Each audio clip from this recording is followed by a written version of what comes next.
Hey, good morning, vets. Markel here, back with another video. Hopefully you guys are doing well today. With that being said, I want to answer a question. I'm not really trying to help irresponsible people, but I want to talk about this in general when it comes to garnishments and people who find themselves in a situation where they may have had an emergency, something came up, you had to spend a bunch of money on a credit card, they maxed the credit card out, and they're unable to repay it. So they had a couple of choices: either file bankruptcy, or I would tell them to try to work out a financial plan with whoever the credit card company is, or they've decided to just let it go, and they want to know if they take them to court, will they have their income garnished? They're only receiving Social Security, VA. Okay, so I want to answer this, but I'm not trying to help irresponsible people out there. All right, I'm just answering this question in general, and I'm not going to go into great detail. And let me also say, I am not an attorney. I'm not trying to give you legal advice. I'm not an accountant. I'm not trying to tell you any of these things that are done from those professions. You would need to contact them directly in order to get a precise answer. I'm only giving you information you can find from the government's website, as well as the Department of Veterans Affairs website and Social Security's website. All right, so here we go. So first off, let's say you had an emergency and you had to spend or max out your credit card. Let's say you had a $10,000 limit on your credit card. You maxed it out. Okay, now you're wondering, since you maxed it out, what your situation is going to be, because now you're contemplating three things, as I mentioned before: bankruptcy, trying to work out a financial plan with your credit card company, or just letting it go and let them do what they're going to do. All right, if you are receiving VA as well as Social Security, and I want to set SSI to the side, Supplemental Security Income has its own category that's different than all the other federal programs. Okay, so SSI I'm gonna get to last. But if you're on Department of Veterans Affairs, you're on SSDI, Social Security Disability Insurance. You're on Railroad Retirement, you're receiving regular Social Security, SSA.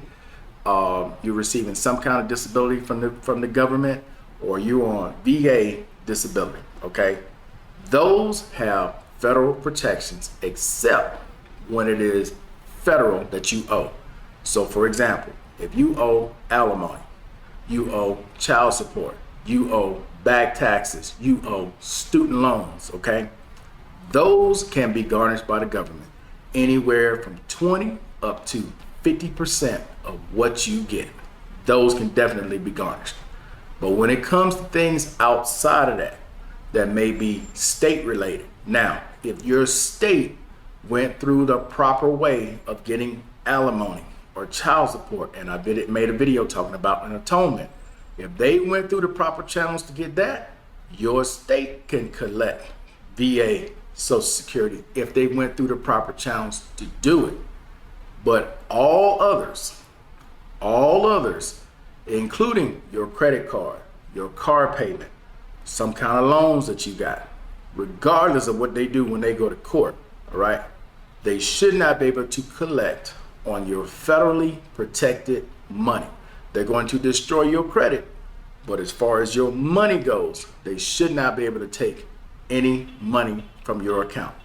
The banks are already aware of this. They know you have federal protections because they see the direct deposits and where it comes from. Now, while I'm on the banks, let me say this. You should not, I would hope you're not, mixing money. Now, some of you guys only income is VA or Social Security or both. In those situations, and you don't have any other income coming in, okay, well, there's no chance that you're mixing money. But for all other people who are like myself, where you have extra income coming in besides VA and Social Security, you want to keep those in a separate account from everything else. Because when you mix money, now you're opening up that money as well to garnishment. So keep your federal money separated from any other incomes you got coming in. So for an example, I've told you guys I have several checking accounts. There's one that receives federal money. There's one that receives whatever my passive income stream is for this one, and this one. I keep it all separated. That way, when it comes to tax time, okay, who paid what income I got coming in, and I want to make sure I'm below what it is that's required for taxes, all right? But those are things you all should keep in mind. Now, if you and your spouse are both receiving federal money, that's federal protections either way. But if your spouse got a regular job, you just got VA coming in, and now all that money is going to the same account, okay, I suggest you talk to your accountant or someone, even your banker, and ask them about that, because more than likely they're going to tell you to separate those, not to give her access or give him access, but to separate those in case something happens, somebody gets sued, or you get some kind of debt or some kind of bill you're unaware of. They'll be able to touch this money that's not federally protected. But the money that is federally protected, can't get their hands on that. Okay? Now, when it comes to SSI, Supplemental Security Income, which is need-based income, okay? That is a whole different category when it comes to garnishment. With SSI, doesn't matter who it is. It can even be the federal government. They cannot garnish SSI. Not even for child support, not for alimony, nothing. Back taxes, nothing. Because it is need-based.